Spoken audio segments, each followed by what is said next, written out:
Hey friends!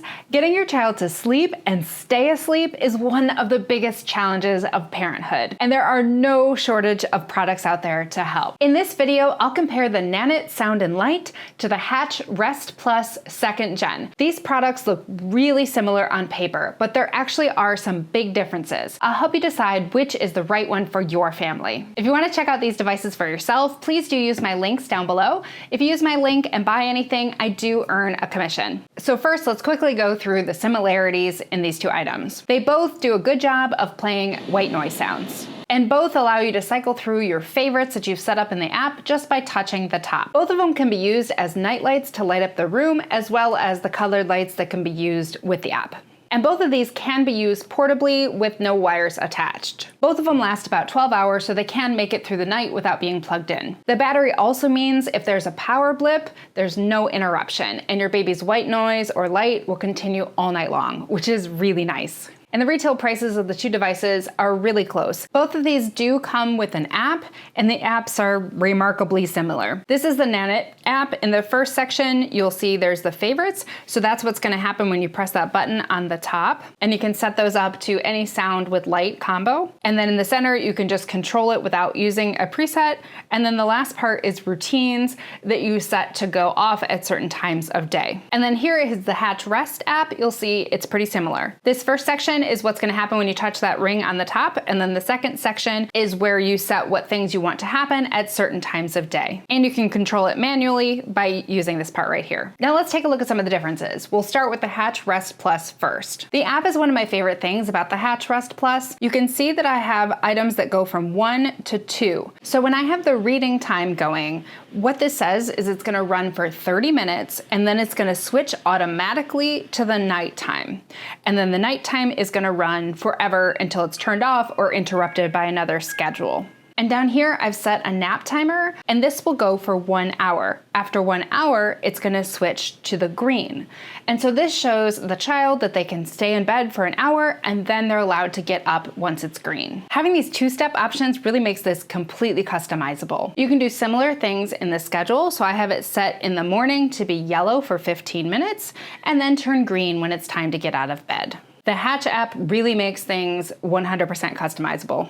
And while we're talking about pros of this device, definitely the sounds are one of them. I've listened to a bunch of sound machines, and it's the nicest sounding one I've heard. Another really great feature of this one is the night light. So if you have a sound and a light going on, and then you press the night light button on the back, it'll turn white so you can see in the room and maybe do a feeding or a changing. And then when you press that again to turn it off, it goes right back to the program it was on with no interruption. On the Nanit, if you hit the nightlight button, it stops everything in your current program. Another great feature of the Hatch app is that you can dim the clock display right here, and you can set a custom schedule. So you can say that the clock is on during the daytime and off between, say, 10 p.m. and 7 a.m.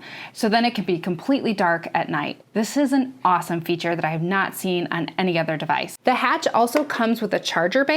This will charge the internal battery, and then you can just pick it up and go wherever you need to go. If you don't want to use the charger base, you can also plug the cord right in the back. So let's talk about a couple negatives to the Hatch Rest Plus. The Hatch app does not allow two different parents to be connected to the same device. So if you want two different parents to be able to change the device from their phones, you're gonna have to log in with the same account on two different phones, which doesn't really make much sense. Another thing that some people don't like about the Hatch Rest Plus is that there is a subscription for it, but the only thing that really comes with the subscription is more songs and nighttime stories. It seems completely unnecessary. Next up, let's take a look at the Nanit. I do like that the Nanit has a physical button on the top instead of the soft ring like the Hatch has. It's a lot easier to accidentally hit the top of the Hatch. Another difference with the Nanit is it does have an audio monitor. You'll see it in the app, and you press right here to turn it on, but it won't turn on for me. And I've had so much trouble getting this to turn on. I actually contacted support, and then it did start working, and now it's not working again. So I wouldn't necessarily recommend this as a monitor. The Hatch Rest Plus Gen 1 did have an audio monitor, but the Gen 2 does not. But I think that's because most people using these are gonna have another kind of monitor anyway. You'll also see in the app that the Nanit also has a temperature and humidity monitor. That could be a useful feature, but also a lot of baby monitors already have that feature too. And I do like that Nanit does let you add another member to your parenting team. So 2 separate accounts can connect to the same device. Now let's talk about some of the negatives of the Nanit. The sounds on the Nanit are pretty nice, but they're not as nice as the Hatch. But to be fair, the sounds of the Hatch are pretty hard to beat. Also, the Nanit app does allow you to dim the clock display similar to the Hatch, but you cannot set it on a schedule to turn off at night. You could just turn it off all the way and it just stays off all the way, or adjust the brightness. For charging on the Nanit, it is a USB-C and you plug it into the back. But that is your only option for charging. There is no charger base like with the Hatch. Looking at the Nanit app, when you set up your favorites, you do just get to choose a light and a sound. That's it. There's no timers, there's no second thing to happen. It's much simpler than the Hatch app. If you wanted to have multiple steps going on a routine set at a certain time, you could do that. You could do something like a yellow light every day at 7:30 a.m. and a green light at 8 a.m. But I feel like naps is where this really lacks, because you can't just press a button and have it go for an hour. It also means you can't have a sound shut off at night. Like if you wanted to have the white noise going for an hour after bedtime, you can't do that. It's going to be running the whole night unless you pull out the app and change it manually. I feel like this lack of functionality is a real downside to this device over the Hatch. I did want to point out that the Hatch and the Nanit, I would both say, are not good for big kid alarm clocks.